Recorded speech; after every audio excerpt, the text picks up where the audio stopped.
Today, I'm going to pretty much sum up my investments where I'm at right now as we are halfway through the year. There's a lot of things that's been going on with the markets, but I actually have not been looking at it for the past few weeks as in depth because I just got my head down and focused on the investments that I want to do. My primary focus right now is acquisition of another real estate. I've been trying to do it on a secondary FHA loan, which requires you to be 100 miles away. The complicated part for me is the fact that I'm self-employed, because the secondary requirement is if you're required by your employer to be working somewhere else that is more than 100 miles away, then you qualify for it. But working for yourself, there's a little bit of gray area. But speaking to different lenders, some are sure, some are unsure about it, but I found confidence with a couple which I've been able to move forward with, right? So my plans were once stalled for about a week period, but then I was just like, you know what, let me re-strategize and try to figure out how to do this. And why I'm sharing this with you is because if you come across a similar situation, don't just stay stagnant. Ask around, and if there's anybody that you can get referrals from, try to do that and get other opinions, because sometimes one man's word is not the definite fact, definite truth that you definitely have to stick to. There's sometimes other ways around things, right? Get other opinions. But as things are progressing in that area, now I'm getting another approval from another lender, trying to figure things out, because there's other way I can do it instead of getting the multi is getting a single family. With the single family, you only have to live within it for a year, and then after that you can rent it out, right? And you can do that on a conventional loan, 5% down, because I'm trying to use the least amount of cash possible in order for me to get this next acquisition. And after the year, of course, you could do whatever you want, rent it out, no matter which way I go, and move forward from, I can move back to my primary residence that I'm at now and maneuver around. So I have options, but I really feel because of the way the real estate market is right now, it's pretty tight. There's a lot of slumlords, bad landlords. They don't want to fix nothing. Everything is in shambles. They didn't follow code, and it's just bad to pass for them inspection and the basics like termites, roof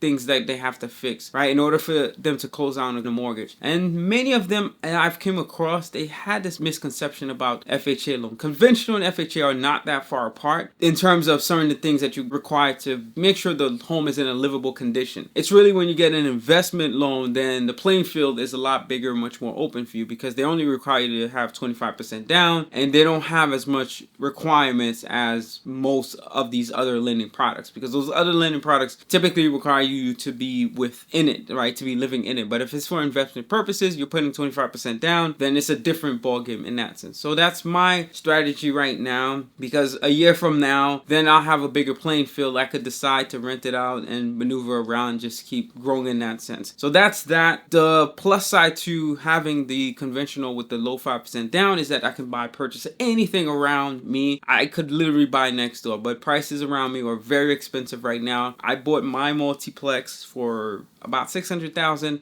Now a single family goes for like $500,000. It's crazy, right? It's insane. But that's good for me in a sense. It's bad in another way, because my property taxes has pretty much almost tripled from what I originally had when I moved in to the price that it's at now. And of course, in homeowners insurance, all these things increase. Inflation has been on the rise and caused a lot of these things. 2021 was a huge year where we've seen the rental increase happen because of the fact that a lot of landlords got hit with higher property taxes, homeowners insurance that's been increasing because of these higher appraisals of these properties. It was so insane, and now it's still insane. I still feel like sellers got the upper hand at this moment, but it seems like there are some opportunities going up. I'm even looking into tapping into Philadelphia. I'm trying to stay within the state of New Jersey because my business is in New Jersey. My primary residence is currently in New Jersey. It keeps it all inside of New Jersey state. So then my state taxes, it doesn't get as complicated. The minute you step out the state, it gets a little bit more complicated, because now you have rental income from outside the state possibly, right? And you got rental income within the state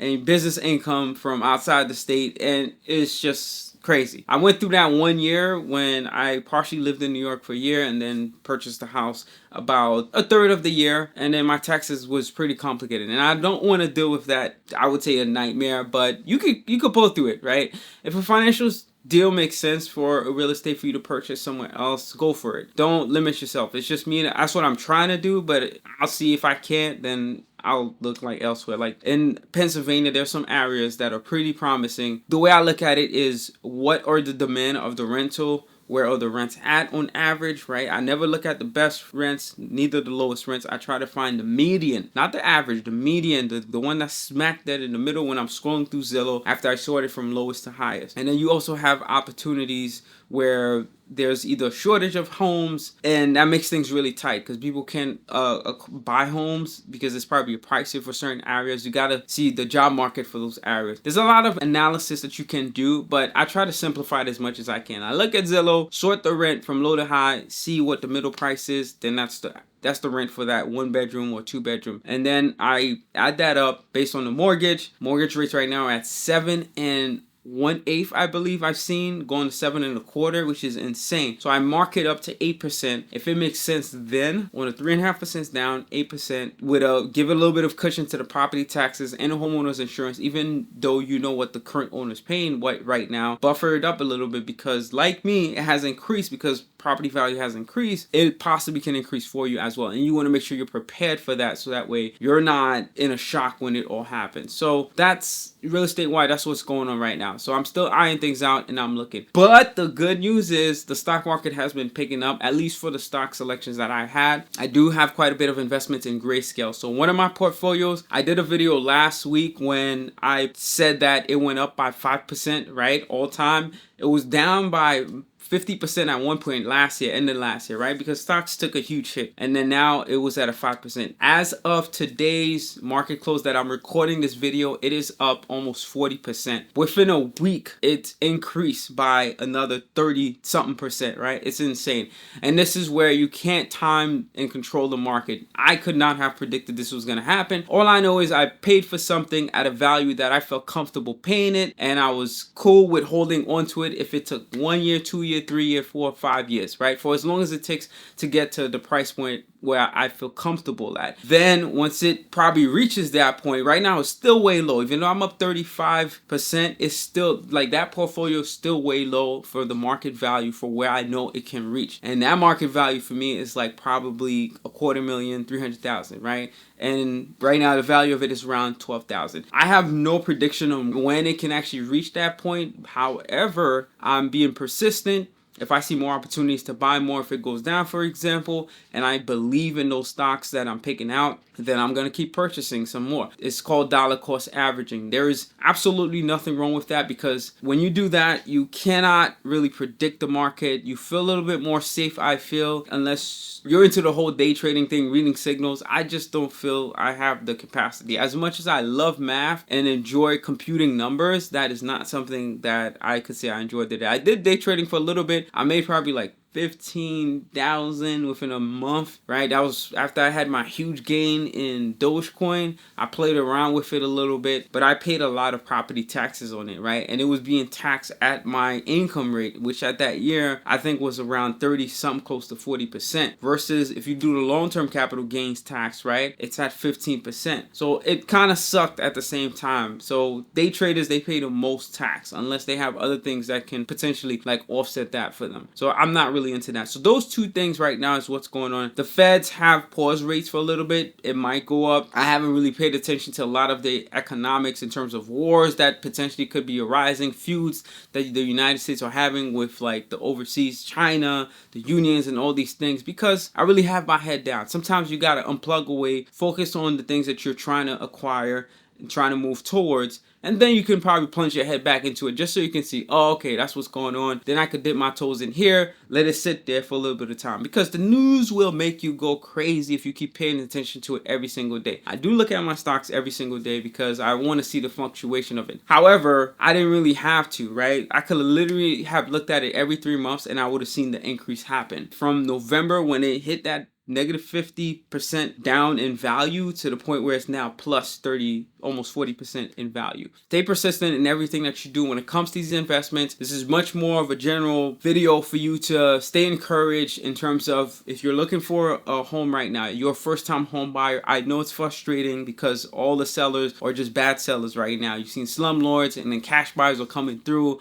with the 100% down payment, right? They have it all cash to buy it all outright. There are ways around that, and I'm learning how to leverage credit, like business credit, to be able to do certain acquisition, and then you can refine it 6 months, a year down the line. I'm just not quite there yet for me to really explain to you how it's done, but it's something I'm tapping into. I'm also evolving when it comes to government contracting as well. I'm speaking to one person at the USDA right now, just evolving relationship to see what's going on. Right now, all the potential opportunities for the rest of 2023 are closed. It's more like outlook for 2024 that I'm looking at. So this is another way I'm expanding my business. There's so many different outlooks of things that I'm doing at the moment, but I'm really focusing on the things that I can control. I try to not do too much now. I'm much better with time management, but it's still a work in progress, and you got to try to do the same as well. There's so many things you want to accomplish, but what can you do now? What is the next goal you're trying to get to? For me, is that next property. The stocks and stuff, that's already bought and purchased. It's gonna do its thing, and if it happens in 6 months,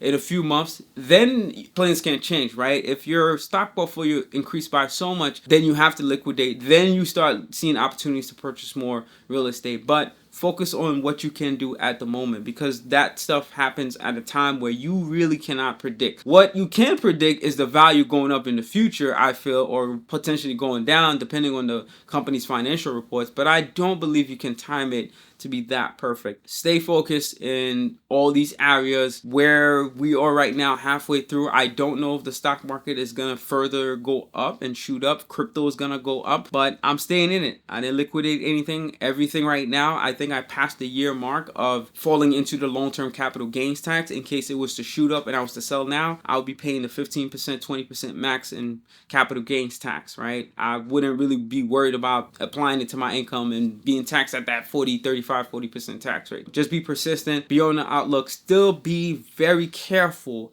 in terms of your spending. Try to save as much, invest where you can. As things are shooting up, don't feel like you're missing out, right? If it's shooting up already, you missed out, right? Just wait for the next cycle to happen, because there's always a cycle. There will always be a better re-entry point, but do not just try to panic and be like, I gotta get in because it's gonna shoot up. At the same time, don't stay out completely. Speak to your financial advisor, but do what you're comfortable with in investing. And I'm talking about cash. You know, you can put away for a few years inside of some investment stocks and crypto, or ETF mutual funds, whatever you decide, and that you don't need that money for the next few years, because that's how long I feel like the market might take to rebound, inflation to really be under control, interest rates to potentially go down, and then we'll see where the real estate market is gonna go. Right now, we're not sure because of the whole commercial space. We know they're being hit, but January, I think, is when it probably be more impactful, which might take till like June of next year for you to really see the effects happening. Because last time we went through the financial crisis, it took like 4 years, from 2008, the market crashed, to 2012 for home prices to really bottom out. But it was going through that downtrend for 4 years, right?